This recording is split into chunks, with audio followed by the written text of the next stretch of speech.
बिस्मिल्लाहिर्रहमानिर्रहीम, अस्सलाम वालेकुम रहमतुल्लाहि व बरकातुहू। अच्छा, काफ़ी सारे दोस्त ये पूछते हैं कि ये ट्रांसफ़र फ़ीसें क्या सेम होती हैं या उनमें भी कोई डिफरेंस होता है। मतलब कुछ लोग कंफ्यूज होते हैं, वो ये समझते हैं कि सबके ट्रांसफ़र चार्जेस, ट्रांसफ़र फ़ी एक जैसी होती है हर सेक्टर की डीएचओ मुल्तान में।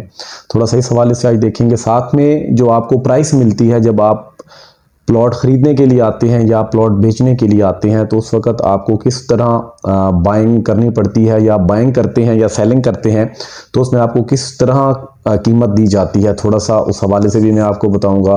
साथ में जो नई ट्रांसफ़र पॉलिसी डीएचओ मुल्तान ने इंट्रोड्यूस करवाई है, उसके हवाले से थोड़ा सा एक जायज़ा लेंगे कि उसमें क्या चीज़ें बेहतर हैं या उसमें क्या फ्लॉज हैं, उसका थोड़ा सा एक जायज़ा लेंगे। साथ में जो इस वक्त लोग सेल परचेज़ कर रहे हैं, उसमें कुछ सेलर या बायर उनको थोड़ा सा परेशानी का सामना करना पड़ जाता है।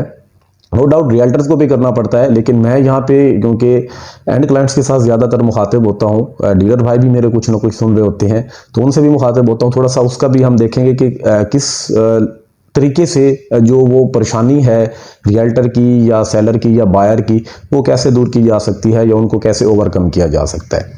तो चलें हम अपनी वीडियो का स्टार्ट करते हैं। सबसे पहले ट्रांसफ़र चार्जेस, ट्रांसफ़र फ़ी का थोड़ा सा हम स्केजुअल देख लेते हैं कि उसमें आपने जो ट्रांसफ़र के चार्जेस अदा करने होते हैं, क्योंकि आपने जिससे प्लॉट लिया होता है, आपकी जगह पे जो आपका नुमाइंदा आपका प्लॉट बाय करके आपको दे रहा होता है, तो उसमें ट्रांसफ़र चार्जेस का जो भी स्केजुअल होता है वो आपको प्रोवाइड तो कर दिया जाता है, वो ब्रेक थ्रू आपको दे दिया जाता है, लेकिन उसमें आप बाद में जायज़ा लेते हैं। बाद में कुछ पेमेंट आपसे कम भी ली जाती है, बाद में फिर सेलर आपसे वो रियल्टर डिमांड कर रहा होता है कि जी आपने कम पेमेंट भेज दिया है, वो हो जाता है, मिस्टेकनली चीज़ें हो जाती हैं। या बाज़ औक़ात ये होता है कि जी आपसे पेमेंट ज़्यादा चली जाती है और बाद में आपको रिफ़ंड हो भी जाती है और बाज़ औक़ात वो नहीं भी होती। तो उसमें थोड़ा सा मैं आपको एक मोटी मोटी वो चीज़ें बताऊंगा। 5 मरला के अंदर जो हमारे डीएचओ मुल्तान में 4 सेक्टर्स हैं, इसके हवाले से मैं पहले भी वीडियो बना चुका हूँ कि उसमें एफबीआर हर सेक्टर की अलग-अलग है। जो आपकी डीएचए फीस है वो 5 मरला की तकरीबन सबकी सेम है। 8 मरला, 10 मरला, मतलब 10 मरला के जितने भी प्लॉट सेक्टर्स हैं उनके आपको जो डीएचए फी वाला वाउचर होगा वो सबका as it is same to same होगा। इसी तरीके से एक कनाल का भी जाके जो बाकी कोई भी सेक्टर है उसके अंदर वो आप सेम एक जैसा ही पे करेंगे। जिस तरह एक कनाल का हम पहले पे किया करते थे 1,12,350, उसमें इजाफा आ गया। इसी तरीके से 5 मरला का हम 62,350 पे किया करते थे, 77,350 हम 8 मरले का पे किया करते थे, 87,350 हम 10 मरला का पे किया करते थे। वो डीएचए फी का वाउचर तो आज भी उसमें देखें तो वो हर सेक्टर का सेम होगा। मतलब जितनी फीस का जो वाउचर है, बेशक उसमें अब इजाफा आया है, पी सेक्टर का जो भी डीएचए फी का वाउचर होगा वो सेम होगा। 8 मरला का एक ही ब्लॉक है, उसका तो है ही एक। 10 मरला में आपका B1 है, सेक्टर यू है, सेक्टर ई है, इन तीनों का डीएचए फी का वाउचर सेम टू सेम होगा। अब इसमें फर्क कहां पे आता है, एक आपका ई स्टाम वो वेरी कर जाता है। 5 मरला की जो ई स्टाम है वो कम होगा, 8 मरला का उससे ज्यादा होगा, 10 मरला का उससे ज्यादा और एक कनाल का उससे ज्यादा होगा। इसी तरीके से अब 5 मरला के ई स्टाम सबका सेम सेम आएगा, उसमें कोई डिफरेंस नहीं है। अब उसमें डिफरेंस कहां पे आ जाता है, आपकी एफबीआर पे, जो आप एफबीआर की अदायगी करते हैं, जो आप पे करते हैं बीइंग अ फाइलर, उसमें सेक्टर पी की आपने एफबीआर और अदा करनी होती है, टी की और है और ई की और है। मतलब इसमें पी टी की तकरीबन सेम बन जाती है, ई की आपकी कम जाके बनती है। इसमें तकरीबन अगर हम ओवरऑल कंक्लूड करें तो आपकी जो एफबीआर वाली अमाउंट डाल के और ई सेक्टर की या बाकी पीटी सेक्टर की, इसमें तकरीबन 12 से 14 हज़ार का डिफरेंस आ जाता है। 10 से 12 हज़ार का डिफरेंस तकरीबन आपका आ जाता है, तो इस चीज़ को आप ज़हन में रखेंगे। इसी तरीके से जो बाकी सेक्टर हैं उनकी भी वेरी कर रही होती है। अब यहाँ पे आपके ज़हन में ये चीज़ आई होगी कि एफबीआर 5 मरला है तो वो 5 मरला की सेम टू सेम होनी चाहिए, जो सेक्टर पी की है, सेक्टर टी की है, सेक्टर वी की है या सेक्टर ई की है। इसी तरीके से कनाल में हमारे काफ़ी सारे सेक्टर्स हैं डीएचओ मुल्तान के। 10 मरला के हमारे पास 3 सेक्टर हैं, सेक्टर B1, सेक्टर यू और सेक्टर ई। तो इन तीनों की एफबीआर भी आप देखते होंगे कि उसमें कुछ आपको डिफरेंस नजर आता होगा। बेशक कुछ 100 का है नजर, कुछ 1000 का है नजर, वो आपको नजर जरूर आएगा। और ये आपको नजर इसलिए आ रहा होता है, ये आपको पता होना चाहिए कि डीसी रेट आपका सेक्टर टू सेक्टर वेरी कर रहा होता है। वो आपका जो डीसी रेट है उस डीसी रेट के मुताबिक आप अपनी एफबीआर की अदायगी करते हैं। जबकि जो आप ई स्टाम्प पे करते हैं उसकी एक स्टैंडर्ड वैल्यू पर मरला रख दी गई है, आपने उसी के मुताबिक 5 मरला की टोटल, 8 मरला की, 10 मरला की, आगे आपकी 1 कनाल की, 2 कनाल की, आपने उसके मुताबिक अदायगी करनी होती है। अब पहले इस टर्म आपको याद होगा कि आपने 1% अदायगी करनी होती थी, आज से 1 साल पहले की अगर हम बात करें, बाद में उसको 2% कर दिया गया। अब उसमें इस टर्म का एक 1% वही पे होता है, लेकिन साथ में आपको कॉर्पोरेट टैक्स ऐड कर दिया गया। मतलब जो आपकी पहले इस टर्म की जो अमाउंट बनती थी, उतनी ही अमाउंट आपने कॉर्पोरेट टैक्स की मद में अदा करनी होती है। इसका वाउचर 1 बनता है। तो इस चीज़ को आप ज़हन में रखेंगे। जब भी आप ये टोटल खैर पेमेंट कर भी लेते हैं और आपको इस चीज़ की नहीं मतलब इतनी अंडरस्टैंडिंग, तो आप जिस रियल्टर के साथ जुड़े हुए हैं, जिस एडवाइजर के साथ जुड़े हुए हैं, कंसल्टेंट के साथ जुड़े हुए हैं, आपने उससे जो भी ट्रांसफर चार्जेस में उसने स्लिप की अदायगी की होगी, उसको एक स्लिप जरूर मिली होगी हर एक की, वो आप जरूर उनसे लिया करें। इस चीज़ को आप यकीनी बनाया करें। होप सो इसमें आपका जो लॉस है वो आपको नहीं होगा। अब आ जाते हैं थोड़ा सा हम कैश पे, और जो हम टाइम पे प्लॉट सेल कर देते हैं या ख़रीद रहे होते हैं, तो उसमें थोड़ा सा फ़र्क आ जाता है कीमतों में। एक चीज़ है, आप अपना प्लॉट बेचने के लिए आए, आप चाहते हैं कि जी मुझे पेमेंट जल्द मिल जाए, विद इन 5 डेज, मतलब 1 वीक के अंदर आप चाहते हैं कि मुझे पेमेंट मिल जाए, 1 वीक से 10 दिन के अंदर, तो उसको कैश टाइम कंसिडर किया जाता है, जो एक प्रोबेबली हम इसको कहते हैं। मतलब कैश ये नहीं है कि आप आए हैं और पेमेंट लेके चले गए हैं, मतलब जो उसका एक नॉर्मल जो ड्यूरेशन है ट्रांसफ़र का, आप उसके मुताबिक उसमें कोई टेक्निकल इशू ना आए, कोई आपके मतलब डॉक्यूमेंट्स में कोई मसला ना आए, तो उसमें आप जो पेमेंट लेते हैं वो आपको जाहिर सी बात है कम पेमेंट मिलती है।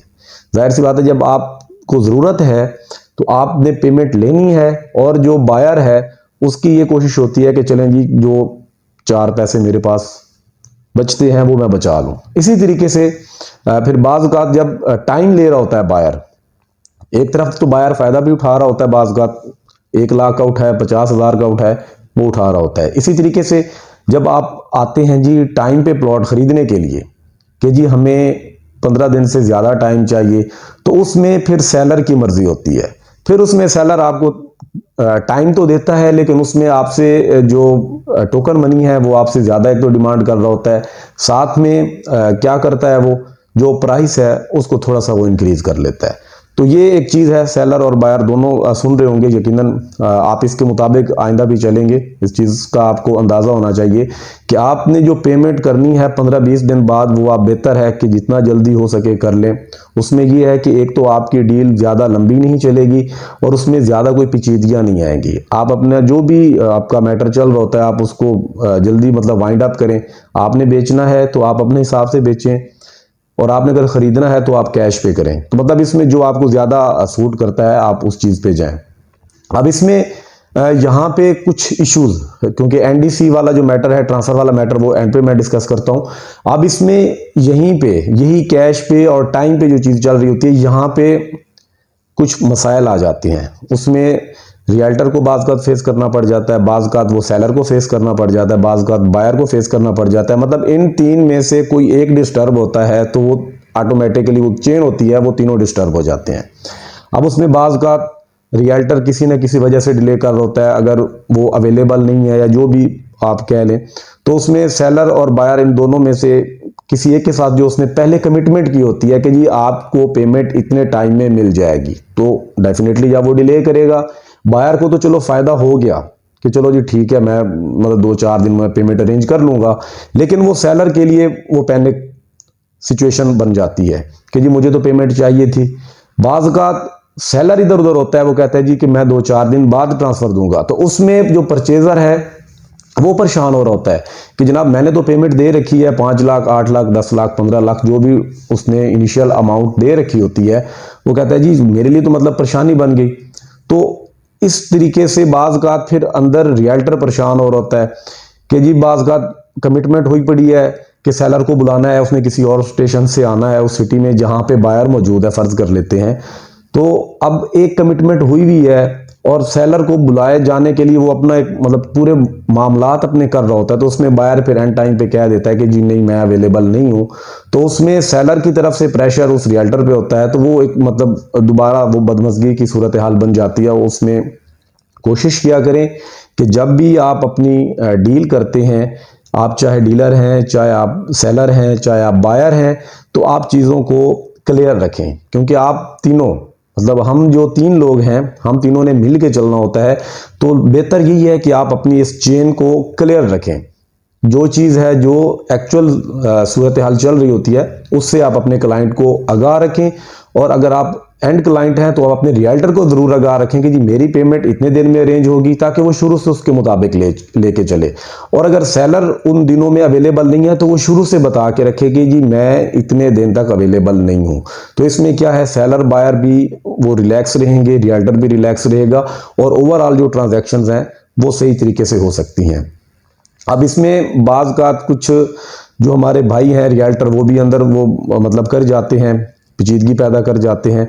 तो ओवरऑल बाज़ का सेलर डिस्टर्ब कर जाता है, बाज़ का बायर डिस्टर्ब कर जाता है, बाज़ का रियल्टर से भी गलती हो जाती है। तो तीनों को चाहिए कि मिलजुल कर रहें। अब इसमें जो नई पॉलिसी आई है, क्योंकि ये मैं जो तीनों का आपको जिक्र किया है, ये इसलिए किया है क्योंकि जो अब नई पॉलिसी आई है, जो अब देख रहे हैं, जो इस वक्त प्रैक्टिस चल रही है, उसके मुताबिक आप अगर एनडीसी लगवाते हैं तो एनडीसी पहले जब हम सबमिट करते थे डीएचए में, तो हमें स्लिप तो मिल जाती थी। स्लिप के साथ साथ बाद में हम 3 दिन बाद, 2 दिन बाद, जो भी एक ड्यूरेशन होता था, या 24 घंटे के बाद, सेम डे पे भी हो रही थी, तो वो हम स्लिप दोबारा डीएचए को सरेंडर करते थे, और डीएचए हमें एक insurance certificate with membership form वो हमें दिया करता था।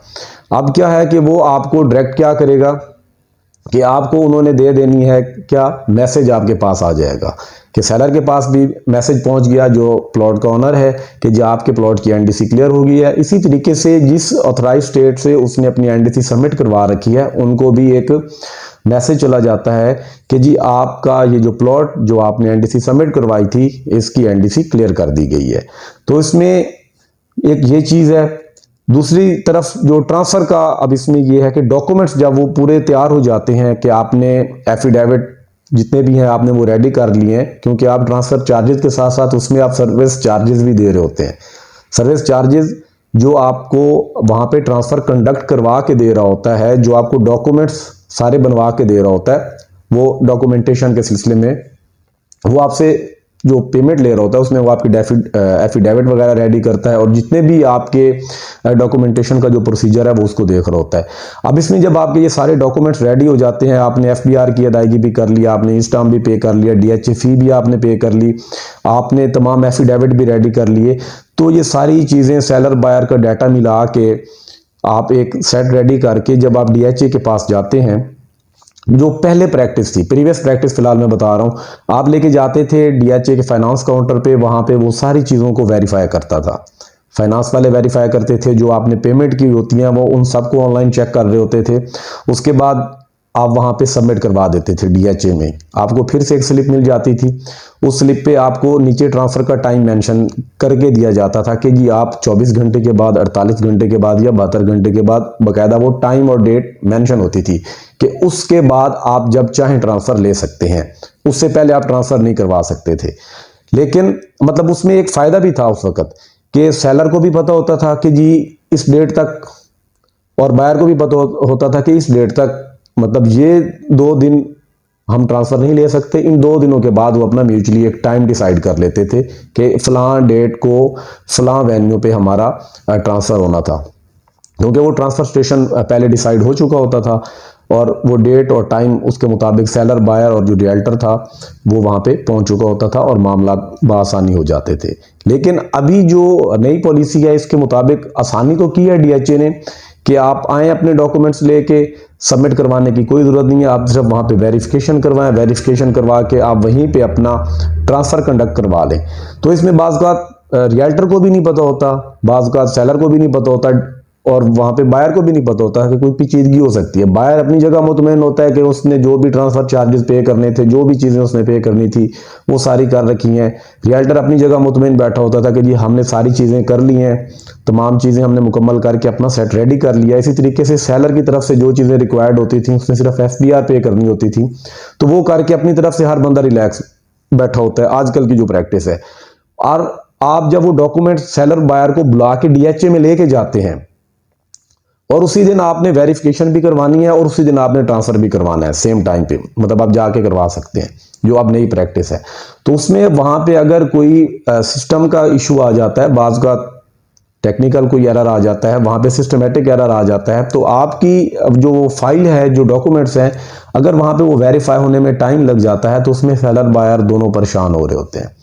या बाज़ वहाँ पे कोई ऑब्जेक्शन लग जाता है, उस ऑब्जेक्शन लगने में, क्योंकि बाज़ जब आप ऑन बिहाफ ट्रांसफ़र पे जाते हैं तो उसमें चीज़ें कुछ और आ जाती हैं, क्योंकि उसमें आपको अथॉरिटी दी जाती है कि आप जाके मेरी जगह पे ट्रांसफ़र लें, तो बाज़ उस पेपर पे कुछ ना कुछ सिग्नेचर का या कुछ इस तरीके से इशू आ जाता है कि ट्रांसफ़र आपका डिले हो जाता है। तो उसमें सेलर बायर के लिए या रियल्टर के लिए वहाँ मौके पे बहुत परेशानी बनती है। एक तरफ DHA का ये अच्छा इनिशिएटिव है कि आप आएँ, कोई वेट करने की ज़रूरत नहीं है, डॉक्यूमेंट्स लेके आएँ, ट्रांसफ़र करवाएं और आप जाएं। लेकिन इसका एक पॉजिटिव पहलू तो है, साथ में नेगेटिव पहलू ये है कि आपका अगर वहाँ पे कोई डॉक्यूमेंट्स का इशू बन गया है तो वो आपके लिए, जो सेलर आपने किसी और सिटी से बुलवाया है या बायर को किसी और सिटी से बुलवाया है, या सेलर बायर वहाँ पे थे, रियल्टर किसी और सिटी से वहाँ उस सिटी में गया है, कोई भी एक फरीक इनमें से आउट स्टेशन से वहाँ पे आया है, तो उसके लिए बड़ा मसला बन जाता है कि अब उसका स्टे का क्या होगा, या उसको दोबारा वापस जाना पड़ेगा, या उसका आगे का एक और दिन ज़ाया होगा। स्टे भी वो कर लेगा, लेकिन उसकी जो एक अपनी प्लानिंग उसने करके रखी होती है कि जी मैंने कल परसों ये काम करना है, तो वो उसके लिए मसला बन जाता है। तो मेरी आप लोगों से यही गुजारिश है कि आप सेम डे पे मत जाएं, कि अगर आप रियल्टर हैं तो आप पहले अपने डॉक्यूमेंट सबमिट करें, सबमिट करवाने के बाद आप अपने सेलर बायर दोनों के साथ म्यूचुअली एक टाइम डिसाइड कर लें ताकि उनके लिए कोई मसला ना हो। अगर कोई ऑब्जेक्शन लग जाता है आपके डॉक्यूमेंट्स पे तो आप पहले उन मामलात को हल कर लें, उस ऑब्जेक्शन को आप हल करें, उसके बाद आप अपने सेलर बायर को वहाँ पे बुलाएं और अपना ट्रांसफ़र कंडक्ट करवाएं। इसी तरीके से मैं सेलर और बायर दोनों से भी यही कहूँगा कि आप इस चीज़ की जिद ना करें कि जी हम इसी दिन ट्रांसफ़र ले लेंगे। तो बेहतर यही है कि वो जल्दी में जो आपका एक दिन ज़ाया हो सकता है, बेहतर है आप अपना वो टाइम बचाएं, जो आपने परेशानी वहाँ जाके फेस करनी है उस परेशानी से बचें और आप अपने डॉक्यूमेंट्स पहले सबमिट करवा के आगे किसी 1-2 दिन बाद आप अपना ट्रांसफ़र कंडक्ट करवा लें। इसी तरीके से कोशिश करता रहूँगा आप लोगों से कुछ मालूमाती चीज़ें डिस्कस करता रहूँ। अगर आपको मेरा जो यहाँ पे वीडियोस बनाने का मकसद है वो समझ में आता है, या वीडियोस आपको मेरी मालूमाती लगती हैं, तो मेरे ख्याल से आपको मेरा चैनल सब्सक्राइब कर लेना चाहिए। इंशाल्लाह मज़ीद आप लोगों से मालूमात शेयर करता रहूँगा। अगली वीडियो में मिलते हैं, तब तक के लिए इजाज़त दीजिए। अल्लाह हाफिज़।